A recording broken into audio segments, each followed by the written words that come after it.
이 계시의 말씀을 두 절씩 나누어서 교독하실 때 살아계신 하나님의 음성을 들을 수 있기 바랍니다. 17절은 같이 읽도록 하겠습니다. 3장 1절입니다. 디베르 황제가 통치한 지 15해 곧 본디오 빌라도가 유대의 총독으로, 헤롯이 갈릴리의 분봉왕으로, 그 동생 빌립이 이두레와 드고 보니스의 지방의 분봉왕으로, 루사니아가 아빌레네의 분봉왕으로, 안나스와 가야바가 대제사장으로 있을 때에 하나님의 말씀이 번들에서 사가랴의 아들 요한에게 임한지라. 요단강 북은 각지에 와서 제사함을 받게 하는 회개의 세례를 전파하니 선지자 이사야의 책에 쓴 바 광야에서 외친 자의 소리가 있어 이르되 너희는 주의 길을 준비하라. 그의 오실 길을 굳게 하라.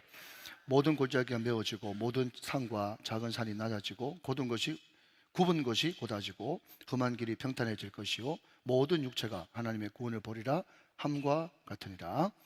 요한이 세례받으러 나오는 무리에게 이르되 독사의 자식들아, 누가 너희에게 일러 장차 올 진노를 피하라 하더냐. 그러므로 회개에 합당한 열매를 맺고 속으로 아브라함이 우리 조상이라 말하지 말라. 내가 너희에게 이르노니 하나님이 능히 이 돌로도 아브라함의 자손이 되게 하시리라.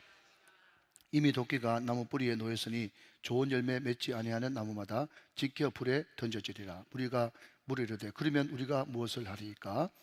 대답하여 이르되 옷 두 벌 있는 자는 옷 없는 자에게 나눠줄 것이며 먹을 것이 있는 자도 그렇게 할 것이니라 하고, 세리들도 세례를 받고자 하여 와서 이르되 선생이여 우리는 무엇을 하리이까 하며 이르되 부과된 것 외에는 거두지 말라 하고, 군인들이 물어 이르되 우리는 무엇을 하리이까 하며 이르되 사람에게서 강탈하지 말며 거짓으로 고발하지 말고 받는 급료를 족한 줄로 알라 하니라. 백성들이 바라고 기다림으로 모든 사람들이 이 요한을 혹 그리스도신가 심중에 생각하니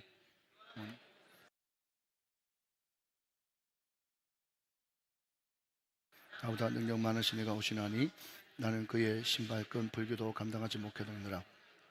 그는 성령과 불로 너희에게 세례를 베푸실 것이요. 다 같이요. 손에 길을 들고 자기의 타작마당을 정하게 하사 알곡은 모아 곳간에 드리고 죽정이는 꺼지지 않는 불에 태우시리라. 아멘 아멘. 제가 누구를 높이려고 하는 것은 아니고 오늘 본문과 관련이 되어서 제가 그냥 인용을 하는 겁니다. 온누리 교회를 개척하신 하윤주 목사님이 자기가 설교 시간에 자기 간증을 하는데, 이분이 어릴 때부터 모태 신앙으로 잘 자랐지만은 대학교 때 뜨겁게 예수님을 만났답니다. 뜨겁게. 그래서 홀라당 예수님께 자기 인생을 완전 바쳐드리고 미쳐버린 거예요. 그래서 우리가 아는 저 미친 사람 아닌가 할 정도가 어느 정도인가 하면 버스를 타고 가면서도 전도하고 만나는 사람들마다 전도하고 또 어두운 또 세력이 있는 그곳에 가서도 전도하고 만나는 영혼들마다 다 이게 전도를 하는 거예요. 그러면서 자기가 얼마나 예수께 미쳤는지 이야기를 해주는데, 자기 아버지가 교회 장로님인데 이분이 원래 저 이북 사람인데 피난 내려와가지고 목포에 정착한 그런 사람이거든요. 그런데 자기 아버지가 고아원을 이렇게 경영하면서 하나님 앞에 막 조지 밀러처럼 기도를 많이 하는 분인데, 자기 아버지가 하루에 평균 5시간 기도하는 사람이에요. 5시간. 여러분 5시간 기도하는 그 자체가 미친 거잖아요. 그런데 여러분 포인트는 이겁니다. 자기 아버지가 하루에 5시간 기도할 만큼 예수에 완전 미친 사람인데 자기 아버지가 하영주 목사 보고 미쳤다.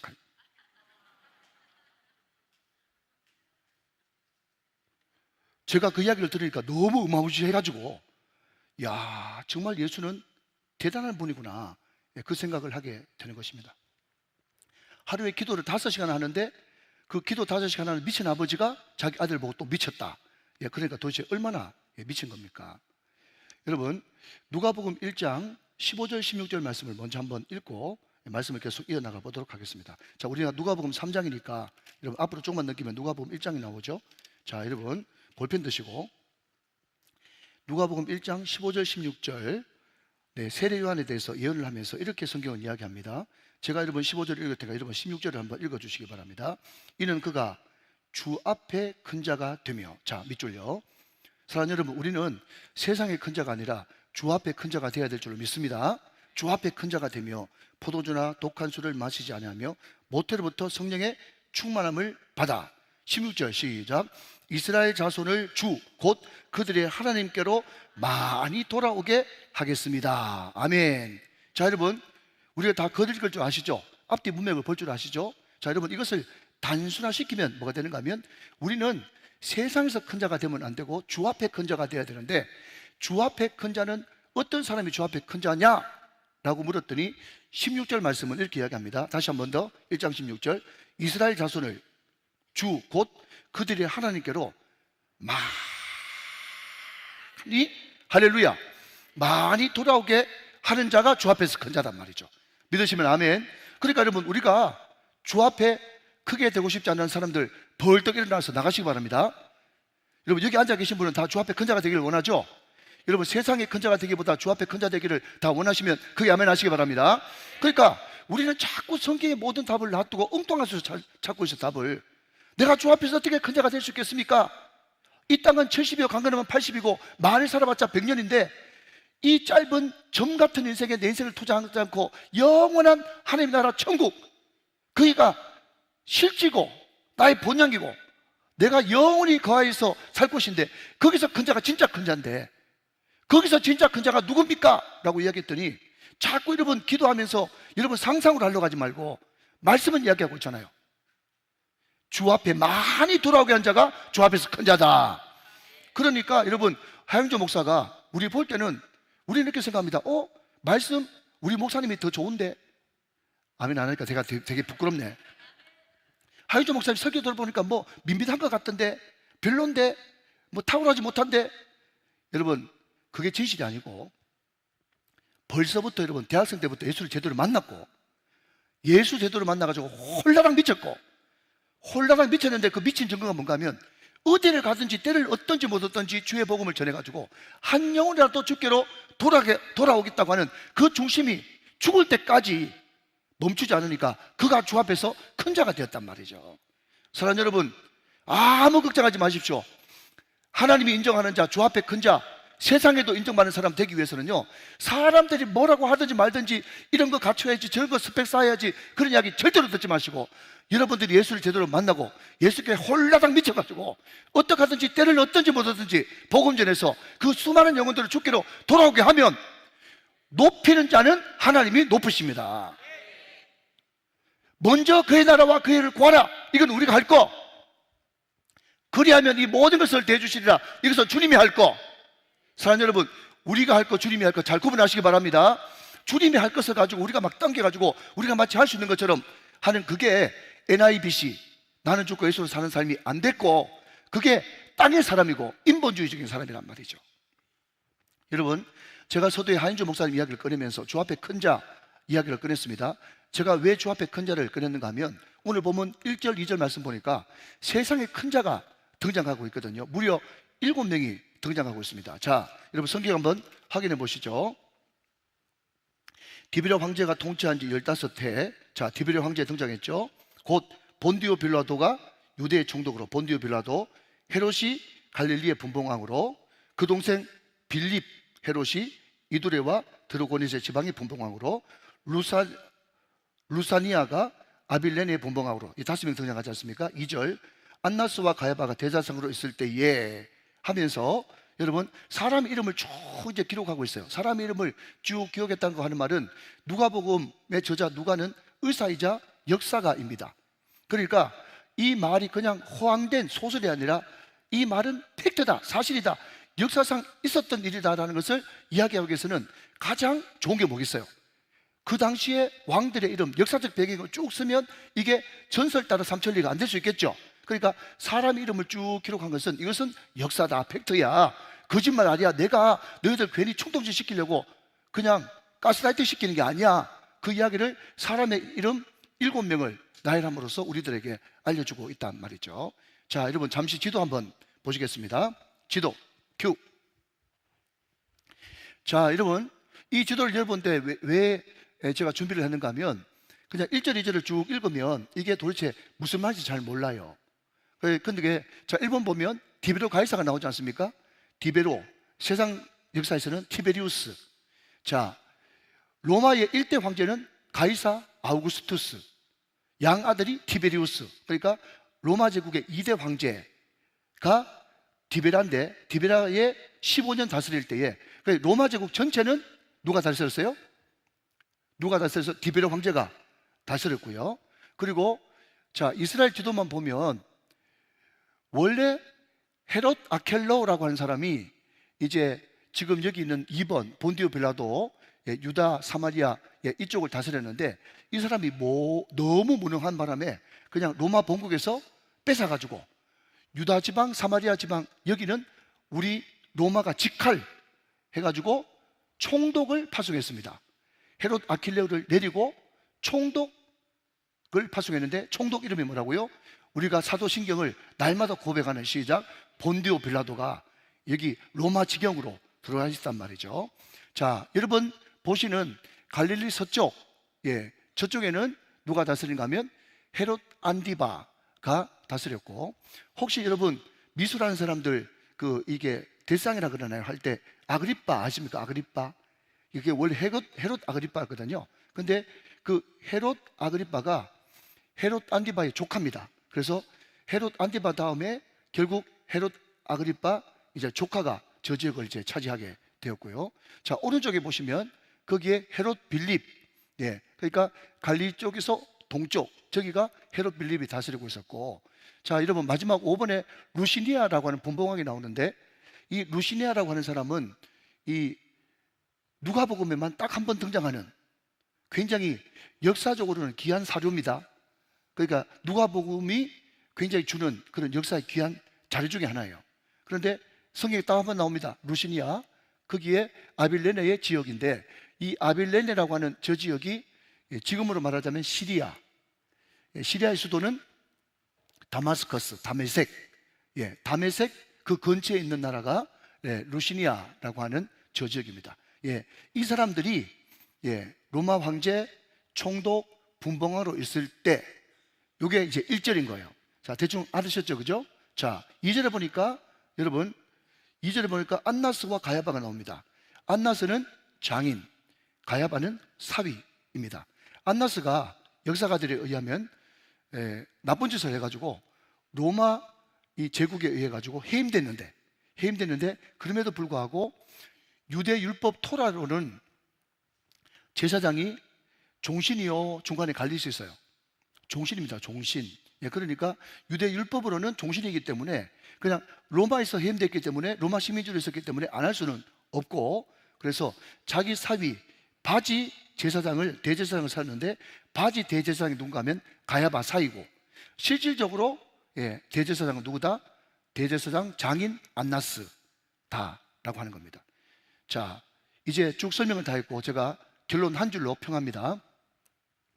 지금 로마 황제 있고 분봉안 있고 총독 있고 여러분 대제사장들이 둘이나 되고 하는 거 보니까 나라가 어지럽다.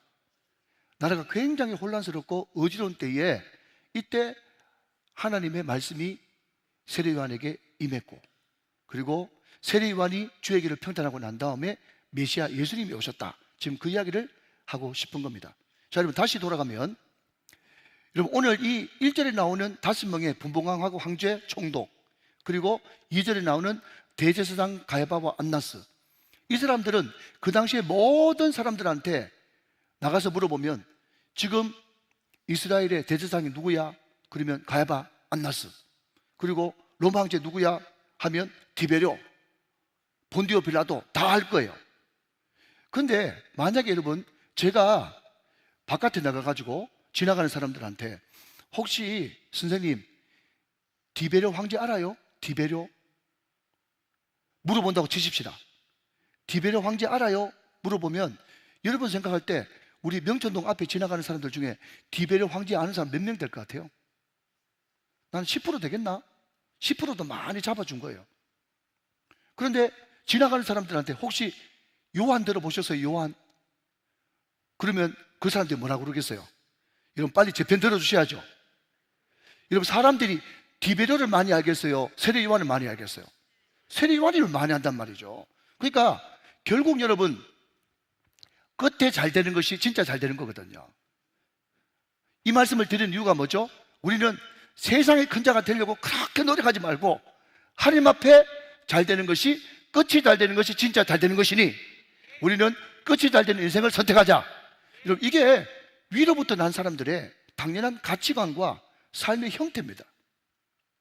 또 여러분 옆으로 가지치려고 하는데 빨리 접도록 하겠습니다.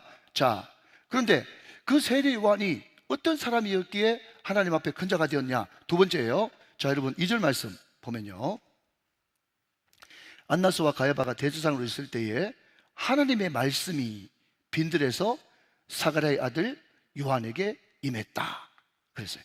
하나님의 말씀이 빈들에서 사가랴의 아들 요한에게 임했어요. 그럼 저는 지방에서 목회하기 때문에, 여러분도 지금 지방에 살고 있기 때문에 저는 이 말이 저 개인적으로 너무 위로가 되는 거예요. 여러분, 제가 서울에 컴플렉스 있는 거 아닙니다. 여러분, 수도권에 무슨 내가 열등감이 있는 거 아니에요. 열등감 비교식이 아니라, 그렇지, 하나님의 말씀은 내가 지방에 있든지 서울에 있든지 외국에 있든지 아프리카에 있든지 상관없이 내가 빈들에 있을 때, 내가 정말 주님 앞에 집중되어 있을 때, 내 마음이, 내 귀가, 내 영혼이 주님의 말씀에 집중되어 있을 때, 말씀을 갈급해 할 때, 그때 임하는 것이 하나님의 말씀이지. 할렐루야. 그런데 사랑하는 여러분, 자꾸 비교식을 가지지 마세요. 특별히 청년들, 우리 중고등학생들, 서울, 수도권, 외국, 자꾸 거기에 병에 빠지지 말고 여러분이 어디 있든지 상관없이 여러분 광야에 있으면 하나님의 말씀이 여러분에게 임하는 줄로 믿으시기 바랍니다. 이 말씀은 결단코 로마 황제 로마에 임하지 않았습니다. 여러분, 본디오 빌라도 총독 관제에 임하지도 않았어요. 분봉왕 왕국에 임하지도 않았습니다. 하나님의 임재를 상징한다고 하는 대제사장 가야바와 안나스에게도 임하지 않았어요. 광야에서 오직 주님께 집중하고 있는 빈들에 있는 세례 요한에게 이 말씀이 임했던 것입니다. 사랑하는 여러분, 그러니 하나님은 공평하신 거예요. 여러분, 로마 황제라서, 총독이라서 주의 말씀을 듣지 못하는 게 아니라, 중요한 것은 황제라도 총독이라도 분봉왕이라도 여러분 그곳에서 여러분 호교식에 빠지는 것이 아니라, 그곳에서 내가 많은 것을 누리고 있어도 심령이 가난하자 되어 어떤 곳이든 거기에 자만하지 않고 교만하지 않고 그곳을 광야로 만드는 사람은 그 사람에게 하나님의 말씀이 임하는 거죠. 여러분, 우리는 바깥으로 자꾸 가난한 것을 추구하는 건 그런 사람들이 아닙니다. 무조건 여러분 우리가 물리적으로 광야에 있다고만 해서 하나님의 말씀이 임하는 게 아니에요. 신약은 여러분 바깥에서 안으로 들어왔어요. 심령이 가난한 자는 복이 있어요. 사랑하는 여러분, 다시 정리합니다. 돈 많이 버십시오. 아멘 안 할 거예요? 돈 많이 버십시오. 성진하십시오. 높이 올라가십시오. 여러분, 큰 아파트에 사십시오. 괜찮습니다. 중요한 것은 그것은 전혀 하나님께서 누리라고 주신 축복이니까 그냥 누리면 되는 거고, 거기서 매몰되어 있는 것이 아니라 항상 내 마음이 가난하고 내 마음이 광야면 거기 하나님의 말씀이 임하는 거예요. 그런데 여러분, 부자가 천국 들어가기가 낙타가 바늘기에 들어가는 것보다 더 힘들다고 말씀하셨듯이, 여러분 심령이 가난해지려고 그러면 말도 절제하고 음식도 절제하고 또 누리는 것도 절제하고 여러분 스스로 광야로 집어넣는 그런 훈련들도 필요한 것이죠. 여러분, 우리가 잘 알듯이 광야는요 미드바르입니다. 미드바르, 아시다시피 히브리어는 자음만 있고 모음이 없어요. 그러니까 미드바르 어떻게 쓰는가 하면 MDBR, MDBR이라고 적고 미드바르라고 읽어요. 그게 광야예요, 광야. 그런데 여러분 말씀이 다바르거든. 자, 잘 들었던 말씀이니까 어색하지 않죠? 한번 따라합시다. 미드바르, 다바르. 미드바르는 광야, 다바르는 말씀이에요. 그런데 앞에 있는 이 미라고 하는 이것이 여러분 비교급으로도 쓰일 수 있거든요. 그러니까 여러분 문법적으로 이야기한다면 말씀이 잘 들리고 더 잘 들리는 곳, 다바르가 말씀이 더 들리고 더 잘 들리는 곳, 여기가 광야인 거예요. 광야.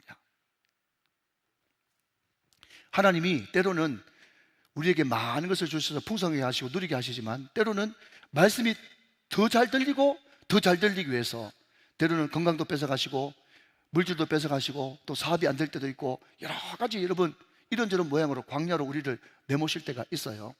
그때 그 광야에서 여러분 충분히 주의 말씀을 듣고 여러분 조금이라도 빨리 빠져나올 수 있는 가장 첫 경은 뭔가 하면 말씀에 집중하는 것입니다. 말씀에 집중하고 여러분 그 말씀에 약속의 말씀을 받고, 자 여러분 잘 들으십시오. 굉장히 중요합니다. 우리가 말씀을 묵상하면 항상 말씀은 우리에게 현찰로 주는 게 아니라 그냥 음수표로 줘요. 음수표. 예를 들자면 음수표를 주거든요. 예. 그런데 그 기간이 여러분 돼야 그 돈을 받을 수가 있어요. 그것을 성취라 그래요. 성취. 항상 말씀은 약속과 성취. 따라합시다. 시작. 약속과 성취. 하나님은 현찰 주실 때도 있지만 거의 대부분 음으로 주신다. 약속이에요. 그 말씀이 반드시 때가 되면 성취되거든요. 자, 그러면 문제가 뭔가 하면 말씀이 약속이라는 것도 무슨 말인지 알겠고, 여러분 이 말씀은 반드시 살아있는 하나님의 말씀이기 때문에 성취된다는 것도 알겠는데, 그러면 우리는 항상 궁금합니다. 저는 궁금한 것을 여러분 해결해 줄 때 누가 해결해 달라고 말도 안 했는데 너무 기쁜 거예요. 여러분도 저도 같은 고민을 했기 때문에 제가 그냥 여러분 감정이입을 해가지고 여러분 모른다고 생각하고 제가 가르쳐주고 싶은 거예요. 자, 한번 배워봅시다. 항상 말씀은 약속으로 주어지는데 그것은 반드시 하나님의 말씀이기 때문에 성취된단 말이죠. 그러면 중간에 많은 사람들이 갈등하는 게 뭔가 하면, 그럼 목사님 약속하고 성취 그 사이에 난 뭐 할까요? 궁금하시죠? 예, 많은 사람들이 궁금해요. 분명히 약속 받았어요. 성취될 줄 믿어요. 그러면 중간에 나는 뭐 해야 되는데요? 뭐 하면서 기다릴까요? 기다림이잖아요. 기다림. 예, 자 여러분 세 가지를 이야기합니다. 뭐라고 이야기하는가 하면요, 자 이렇게 따라하십시다. 기순성. 시작. 기순성. 예, 기성용인데 여러분 기시가 있잖아요. 기순성. 제가 그냥 이름을 지었어요. 말도 안 되는데 기순성이 뭐냐라고 물으신다면 기도하면서 기다려야 되고, 순종하면서 기다려야 되고, 회개하고 성결을 유지하면서 기다려야 약속이 성취된다. 할렐루야. 굉장히 중요한 말씀 드렸습니다. 여러분 말씀은 약속인데 이 약속은 반드시 성취되는데 그 중간에 뭐 하면서 기다려야 이 약속이 하나님의 때 하나님의 방법으로 정확하게 패트리어트 미사일처럼 정확하게 딱 적중될 수 있을까요? 이야기하면 기도하면서 기다리고, 순종하면서 기다리고, 성결을 유지하면서 회개하면서 기다리면 약속이 반드시 성취됩니다. 여러분 이 세 가지가 없으면 과정이 없기 때문에 여러분 이게 약속이 언제까지 여러분 끌어붙일 줄 모르는 거예요. 그래서 항상 약속의 말씀은 기도하면서 순종하면서 성결로 여러분 기다려야 된다. 그 말씀이죠. 여러분 말씀은 하나님이시고 하나님은 살아계시기 때문에 말씀이 선포되는 곳에는 놀라운 은혜와 기적이 일어나거든요. 할렐루야. 말씀은 기적이에요. 왜 하나님 저 만나 주십시오 하면 만날 수밖에 없는가 하면요, 하나님은 살아계시기 때문에 만날 수밖에 없는 거예요. 아멘. 하나님은 살아계시기 때문에 만날 수밖에 없는 겁니다. 그렇기 때문에 하나님은 여러분 말씀이 선포되어지는 곳에 그 말씀님이 강하게 성령님과 함께 역사를 하시거든요. 그러니까 우리 믿는 사람들은 항상 사명이 뭔가 하면요, 첫 번째 나는 잘 들으십시오. 오늘 막 100만 불짜리 200만 불짜리가 막 지금 창구 대방출 이런 막 세일로 막 나갑니다 지금. 할렐루야. 자 여러분 우리는 항상 어디에 있어야 되는가 하면 첫 번째 말씀이 있는 곳에 가야 되는 거예요. 세리관이 광야로 갔잖아요. 미드바르로 갔지 않습니까? 다바르가 있는 광야로 갔어요. 말씀이 있는 곳에 갔고, 세례요한은 또 그곳에서 회개의 세례를 전파함으로써 그곳을 말씀 있는 곳으로 만들었단 말이에요. 할렐루야. 다시 한번요. 자 따라서 합시다. 말씀 있는 곳으로 갑시다. 시작. 말씀 있는 곳으로 가야 되고, 또 따라합시다. 나 있는 곳을 말씀 있는 곳으로 만듭시다. 시작. 나 있는 곳을 말씀 있는 곳으로 만듭시다. 그 사람이 거듭난 사람이에요. 그 사람이 하늘의 사람이라고요. 그 사람이 주 앞에서 큰 자예요. 할렐루야. 다시 한번. 자 여러분 반복해야 됩니다. 우리는 항상 어느 쪽으로 가야 됩니까? 말씀 있는 쪽으로. 말씀 있는 쪽으로 가야 됩니다. 거기가 살 곳이에요. 여러분 또 우리는 그 말씀을 받은 우리는 우리가 있는 직장, 가정, 일터 모든 우리 가는 곳마다 우리 있는 그곳을 뭘로 만들어야 됩니까? 말로 자꾸 하세요. 말로. 말씀 있는 곳을 만들어야 된단 말이죠. 그렇게 만드시기를 주님의 이름으로 축원합니다. 말씀 있는 곳에 항상 사모하면서 가고, 이런 것도 제가 염려되어서 하는 말인지 모르겠는데, 여러분 담임 목사가 말씀을 전해도 세계적인 부흥사가 왔다고 그렇게 생각하고 말씀을 들으세요. 더 좋은 거는 목사님 세계적인 부흥사 그런 이야기 하지 말고 저는 목사님 말씀이 더 좋습니다, 그렇게 하면 더 좋지. 아무튼 여러분 항상 신선한 말씀으로 말씀이 있는 곳에 사모하면서 가야 됩니다. 그리고 그 말씀을 들었을 때 여러분 우리가 직장이든 사업장이든 일터든 가정이든 학교든 캠퍼스든 어디 가든지 간에 우리가 있는 그곳을 뭐 있는 곳으로 만들어라? 말씀 있는 곳으로 만들어라. 한 번 더 합시다. 나는 말씀 있는 곳에 가겠습니다. 시작. 나는 말씀 있는 곳에 가겠습니다. 내가 있는 곳을 말씀 있는 곳으로 만들겠습니다. 시작. 내가 있는 곳을 말씀 있는 곳으로 만들겠습니다. 할렐루야. 그것도 외우기 좋잖아요. 말씀 있는 곳, 말씀 있게 하는 곳. 자, 그러면 말씀은 인격이시고 말씀은 하나님이신데, 그럼 왜 자꾸 교회에서 말씀 333 경건운동 계속 말씀을 이야기하느냐? 여러분 오늘 이 말씀이 얼마나 놀라운지 아시면 내가 지금 아무리 말씀을 지금부터 은퇴할 때까지 계속 말씀만 이야기해도 말씀이 지나치다고 이야기 안 할 거예요. 자, 여러분 말씀이 어떤 권능이 있느냐? 자, 여러분 다 있지만은 5절 말씀 봅시다. 5절 말씀. 자, 4절을 제가 읽겠습니다. 4절 한번 띄워주세요. 선지자 이사야 책에 쓴 바, 이 책은요, 이사야 40장 나오는 말입니다. 이사야 40장 3절부터 5절까지 말씀인데, 선지자 이사야의 책에 쓴 바, 그 다음 광야에서 외치는 자의 소리가 있으리되 너희는 주의 길을 예배하라, 그의 오실 길을 곧게 하라. 자, 여러분 앞에 길라잡이가 왕이 이제 오면 어이 물러거라 하면서 지금 이제 왕의 길잡이 노릇을 지금 세례요한이 하는 겁니다. 6개월 전에 먼저 나타나가지고 어이 물러거라 하면서 예수님 오실 길을 지금 예배하고 있어요.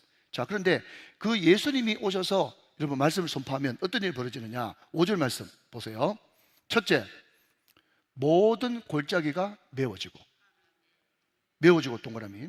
두 번째, 모든 산과 작은 산이 낮아지고.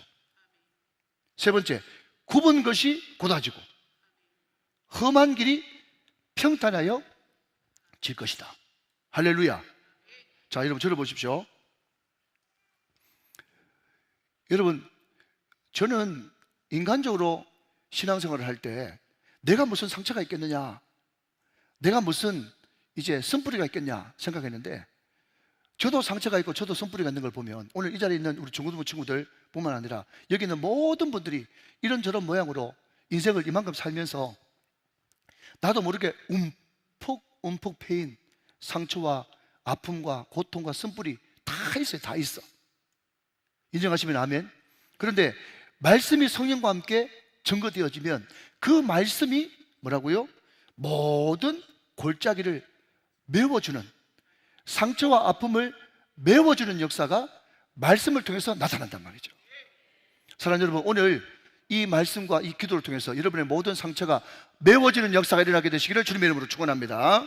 자, 한 걸음 들어가서 여러분, 우리는 조금만 잘하면 불쑥 내 자아가 올라옵니다. 그러면서 못한 사람들을 보면서 아이고 저 불쌍한 것들 저래 가지고 무슨 복을 받겠어, 그런 여러분 교만이 스물스물 올라오거든요. 여러분 제가 신앙생활을 해보니까요, 이 교만이 보통 문제가 아니라 성령의 핵폭탄을 맞아도, 성령의 핵폭탄 맞을 때는 그냥 싹 없어진 것 같은데 조금만 지나면 제일 먼저 올라오는 여러분 마귀의 뭐라 그럴까요? 결과라 그럴까요? 마귀의 뿌리라 그럴까요? 그게 뭔가 하면 교만이에요. 교만. 조금만 잘하면 교만하고, 비교할 사람도 아닌데 비교해가지고 우려식 가지고 이런 교만이 막 올라온단 말이죠. 그러나 여러분 그 교만이 올라올 때마다 이 말씀은 우리의 큰 산과 작은 산을 메꾸어주는, 교만을 쳐내는 그런 역사가 말씀을 통해서 나타난다는 것입니다. 할렐루야. 이 말씀의 능력이에요. 여러분 세 번째는 뭡니까? 여러분 굽은 것이 곧아져요. 우리가 잘못 판단하고 또 순간순간 우리는 늘 주님 안에 통치를 받아야 되는데 우리 인간적인 생각을 막 함으로 말미암아 가지고 잘못 판단하고 잘못 결정하고 잘못 선택해 가지고 여러분 얼마나 직선 인생을 안 살고 굽이치는 그런 인생을 삽니까? 그래서 여러분 야곱은 뭐라고 이야기합니까? 내 나이 130살 험악한 세월을 살았다.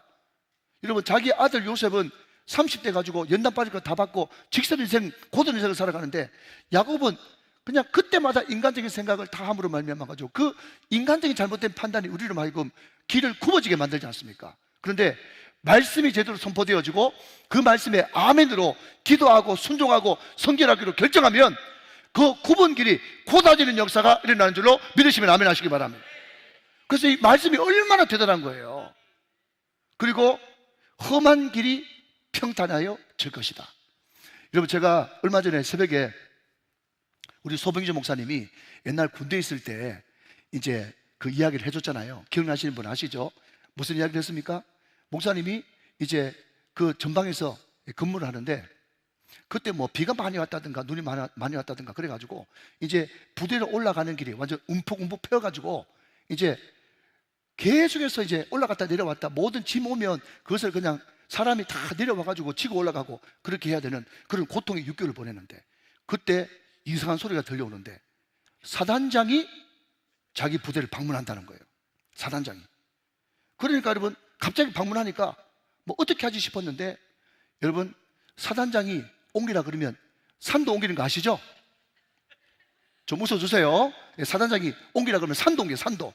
그런데 사단장이 온다 그러니까 온 부대원들이 여러분 열악한 꼭갱이 저도 다 경험이 있기 때문에 우리는 육군참모총장 그냥 내가 있는 그런 교장 거기 순찰한다 그래가지고 헬리콥터에서 본다고 여러분 산에 3개 풀 다 깎았어. 3개 산 3개 다 깎았어. 풀을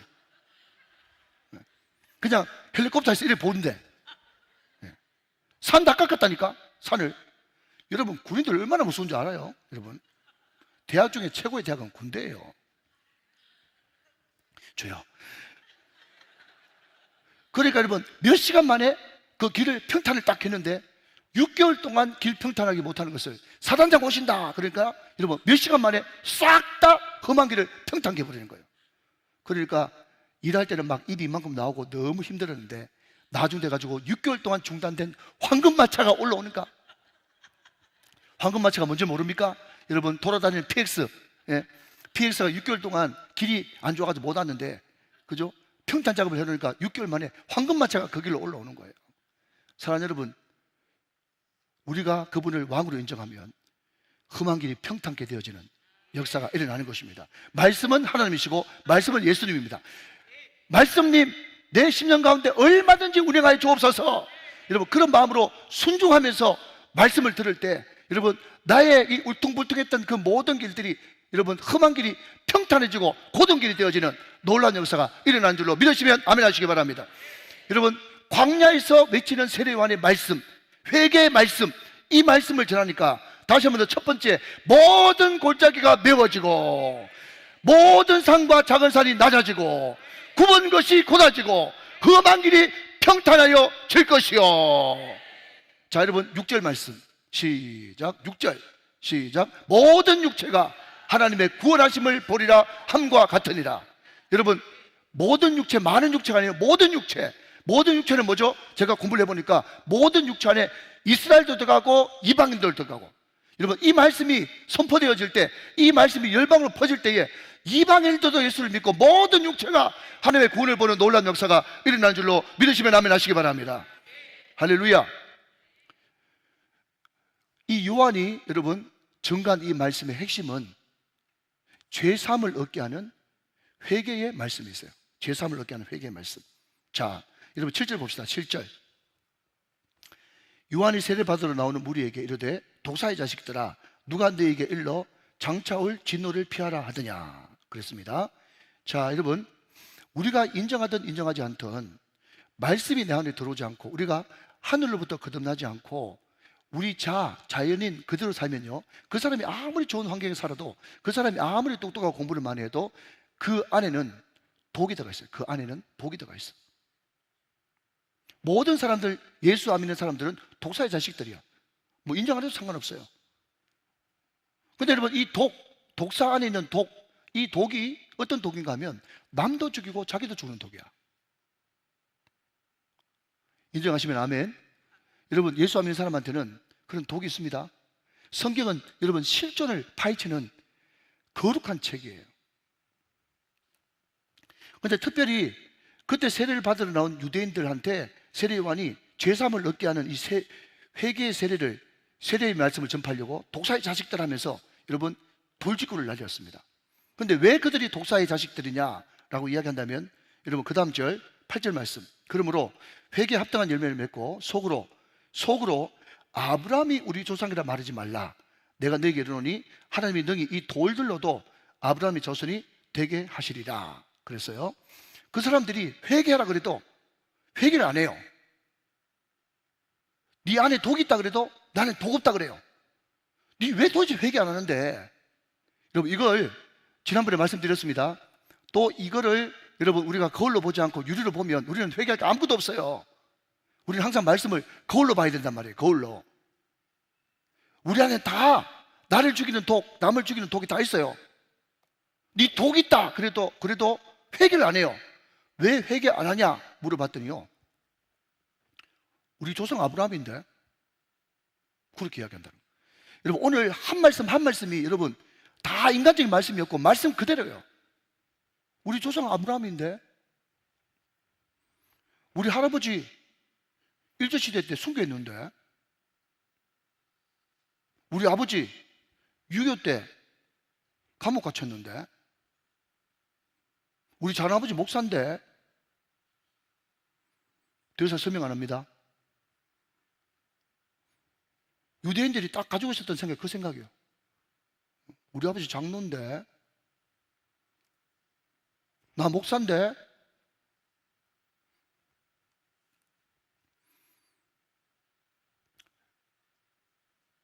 그런 마음이 독을 품고 있는지도 모르고 지금 죽어가고 있는데도 죽는지도 모르고 살아가는 거예요. 그러면 묻지 않습니까? 그러면 회개를 언제 해야 되는데요? 회개를 언제 해야 되는데 궁금하죠? 다 여러분 궁금한 순서대로지 않습니까?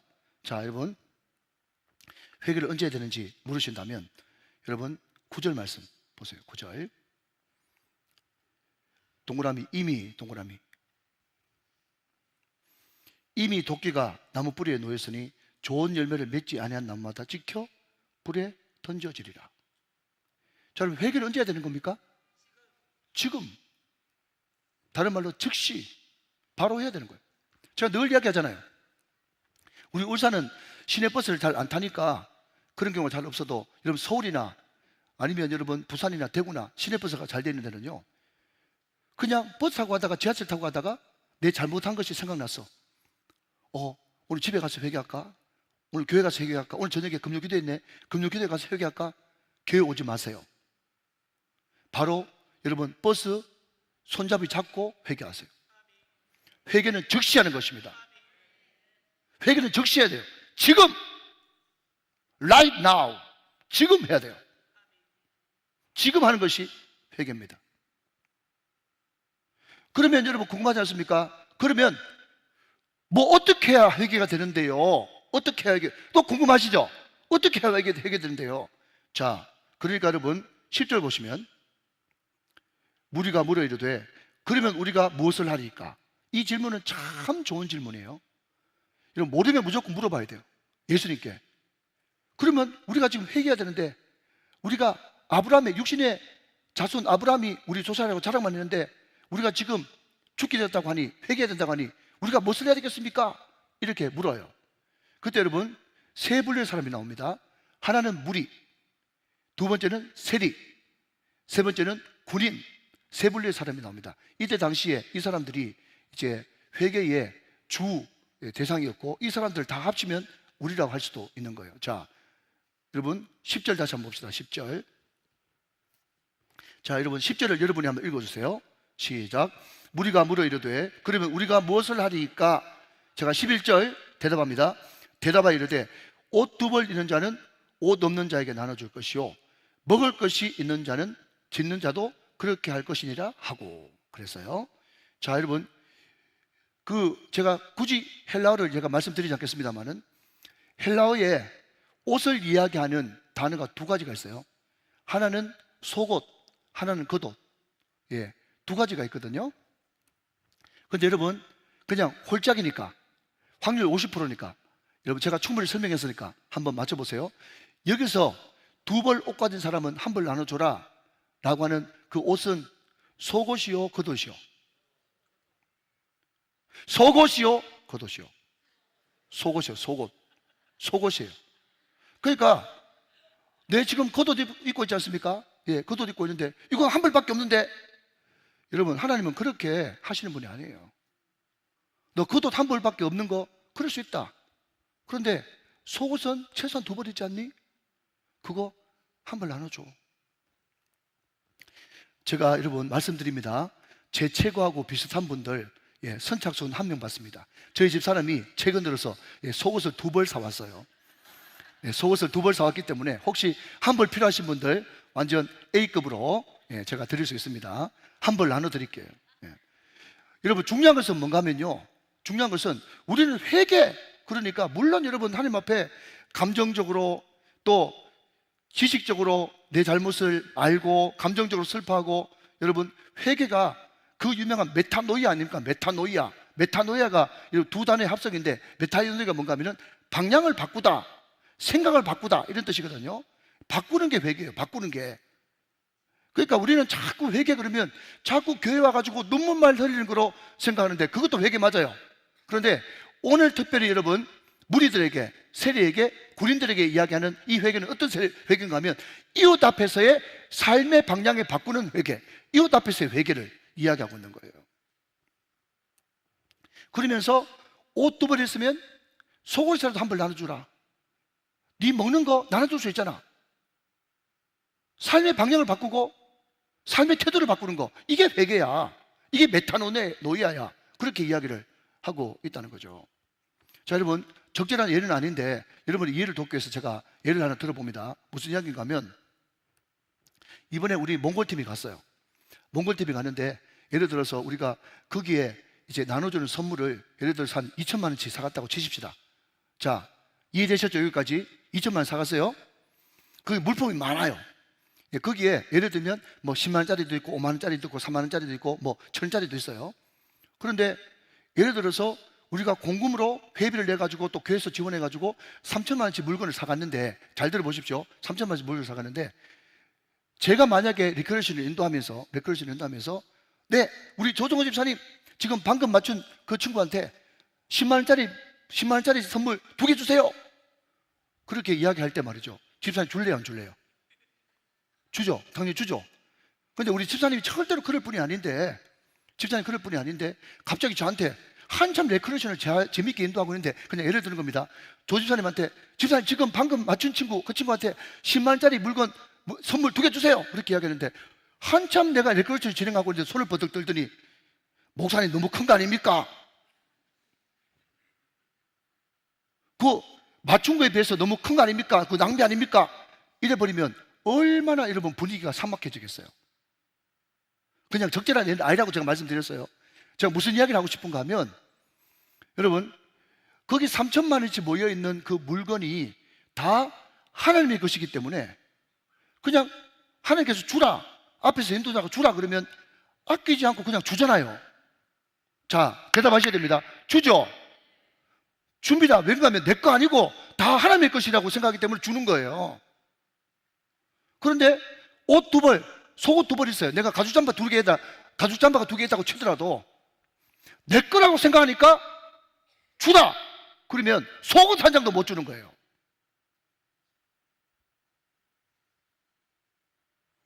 그 회개가 뭐냐? 회개는 어려운 거 없어요.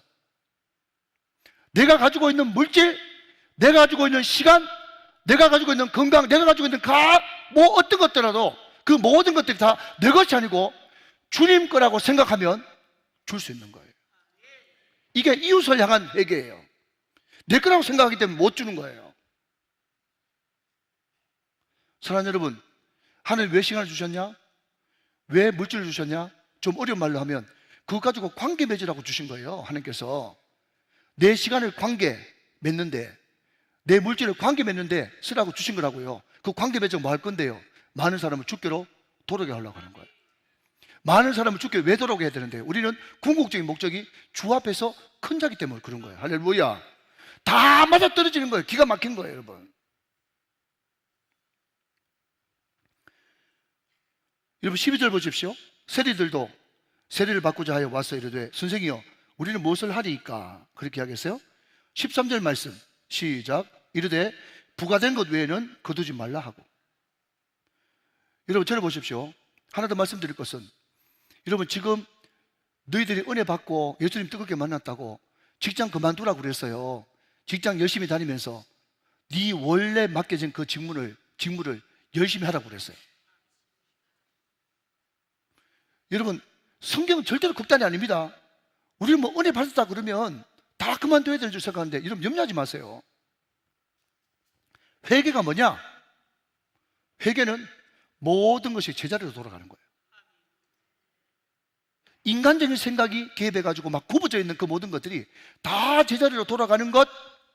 학생은 학교에서 반듯하게 생활하는 것. 여러분 직장인은 직장에서 정직하게 반듯하게 성실하게 생활하는 것. 여러분 세무공무원은 여러분 뺑탕 치지 않는 것. 정상이에요, 정상. 워낙 여러분 정상이 왜곡됐기 때문에 왜곡이 정상인 줄 알아요. 회개는 뭐냐? 모든 것이 제자리로 돌아가는 거예요. 그게 방향을 바꾸는 것이고, 여러분 가치관이 일반적인 가치관으로 바뀌어지는 거예요. 어려운 거 없어요. 사랑하는 여러분, 주님 앞에서 정직하시기를 주님의 이름으로 축원합니다. 이게 회개의 모습이에요. 하나님께서 열매를 원하신단 말이에요. 열매. 자, 14절 마저 봅니다. 같이 있습니다. 14절 시작. 고린들도 물으되 우리는 무엇을 하리까 하며 이르되 사람에게서 강탈하지 말며 거짓으로 고발하지 말며 받는 급료를 족한 줄로 알라 하니라. 여러분 이것이 뭐 대단한 일입니까? 원래 군인의 본분이에요. 협박 안 하고 강탈 안 하고 자기 월급 가지고 그냥 사는 거. 여러분 주의 길을 간다는 것, 이걸 대단히 어려운 걸로 생각하지 마십시오. 자꾸 다른 사람들하고 비교하면서 저 인간이 저렇게 안 사는데 나만 이렇게 살아도 될까? 여러분이 정상이에요. 마지막으로 가장 중요한 게 있습니다. 지금 우리는 세상에서 큰 자가 되려고 하지 말고 하나님 앞에 큰 자가 돼야 된다. 두 번째, 말씀이 있는 곳으로 가야 되고 내 있는 곳을 말씀 있는 곳으로 만들어야 된다. 우리가 회개해야 되는데 회개는 즉시 해야 되는 것이고, 또 내 안에 있는 아브라함의 자손이라고 하는 쓸데없는 우월감, 이것을 버려야 되고, 그리고 모든 것을 제자리로 정상으로 돌아가는 것이 회개다. 그렇게 이야기했습니다. 그게 회개의 열매라고 말씀드렸어요. 자, 그런데 주 앞에 크게 되는 것도, 여러분 말씀을 전하는 자가 되는 것도, 여러분 회개의 열매를 맺는 것도 좋은데 우리는 그것이 궁극적인 목적이 아닙니다. 궁극적인 목적은 무엇이냐? 여러분 결국 세례요한은 왜 그렇게 주 앞에서 큰 자가 되기를 원했고 말씀 전하는 자가 되기를 원했고 여러분 회개에 합당한 열매를 맺기를 원했습니까? 궁극적으로는 예수님께 가기 위해서 그런 거예요. 우리의 최종 목적은, 최종 목표는 예수님입니다. 할렐루야. 예수님에게로 가야 돼요. 예수님. 자, 여러분 보십시오. 15절. 백성들이 바라고 기다림으로 모든 사람들이 요한을 혹 그리스도신가 심중에 생각하니. 제가 이 15절 말씀을 보면서 말씀 기도했지 않습니까? 하나님, 세례요한이 얼마나 잘 살았으면 사람들이 세례요한을 보고 그가 혹 그리스도인가 그렇게 착각할 정도로 그렇게 살았겠습니까? 하나님, 나도 세례요한처럼 가는 곳마다 혹시 저 목사님 예수님인가 이렇게 생각할 수 있는 그런 사람이 되게 하여 주옵소서. 이게 말씀 기도입니다. 예. 그리스도신가 심중에 저 메시아인가 이렇게 생각들 들도록 그래 행동을 했다는 거예요. 자, 그랬더니 요한이 내큼 교주가 돼가지고 내가 그노라 그렇게 이야기하는 게 아니고, 세례요한은 단호하게 그런 이야기를 거부합니다. 16절 말씀 시작. 마지막으로 시작. 요한이 모든 사람에게 대답하여 이르되 나는 물로 너에게 세례를 베풀거니와 나보다 능력이 많으시니가 오시나니 나는 그의 신발끈을 풀기도 감당하지 못하겠노라. 그는 성령과 불로 너에게 세례를 베푸실 것이요. 아멘. 나는 아니다. 따라서 합시다. 나는 아니다. 나는 아니다.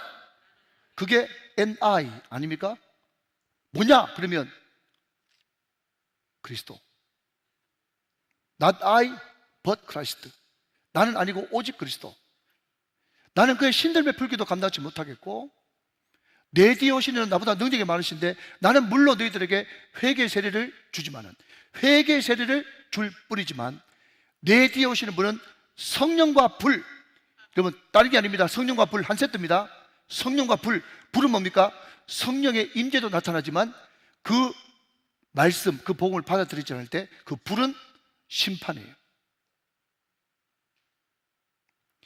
나는 물로 세례를 주지만 그분은 하늘로부터 성령으로 세례를 베풀고, 그것을 받아들이지 않는 사람한테는 불로 심판할 수 있는 하늘과 땅의 모든 권세를 가지신 하나님이 예수님이다. 나는 그의 신들 베풀기도 감당치 못하겠다. 나는 새하여지고 그는 흥하여지리라. 여러분, 철저하게 그리스도. 여러분, 이것이 우리 인생의 목적이 되어야 되는 줄로 믿으시기 바랍니다. 여러분, 데빗 브레이드너라고 하는 사람이 있습니다. 이 사람은 29살 때 순교한 사람인데요, 이 사람이 이 아메리칸 인디안한테 가서 복음을 엄청나게 전했습니다. 근데 그때는 너무 환경이 안 좋아가지고 이 사람이 29살 때 죽는데, 이 사람의 일기를 중심으로 조나단 에드워드라고 하는 사람이 이제 그 일기를 이제 그 바탕으로 해가지고 데이빗 브레이너드라고 하는 그 책을 이제 펴냈는데, 말하자면 이제 자서전을 펴냈는데, 제가 들어보니까 이제 이 사람에게 영향받았던 사람이 윌리엄 캐리, 또 헨리 마틴, 또 우리가 잘 아는 짐 엘리엇, 이런 어마어마한 선교사가 이제 29살 때 하나님 앞에 순교했던 이 데이빗 브레이너드, 이 사람의 일대기를 보면서 도전을 받고 또 감명을 받고 선교에 헌신을 한 겁니다. 그런데 이 사람이 말이죠, 항상 마음속에 늘 기도하는 기도 제목 2가지가 있었답니다. 한번 들어보시죠. 주님, 사람들이 나를 기억하지 않아도 좋습니다. 오직 그리스도만 기억되기를 원합니다. 또 다른 날에는 이렇게 기록했어요. 내 영혼의 가장 큰 기쁨은 그리스도께서 높임을 받으시는 것입니다. 여러분, 모든 주의 종들은 항상 자기가 어마어마한 그런 선교사역을 이뤘음에도 불구하고 나는 아닙니다. Not I, but Christ. 주님입니다. 주님이 높임 받기를 원하시는 겁니다. 나는 기억되지 않아도 좋습니다. 오직 나를 통해서 그리스도만 기억되게 하여 주시옵소서. 우리가 궁극적으로 드러내야 될 삶의 열매는 예수 그리스도십니다.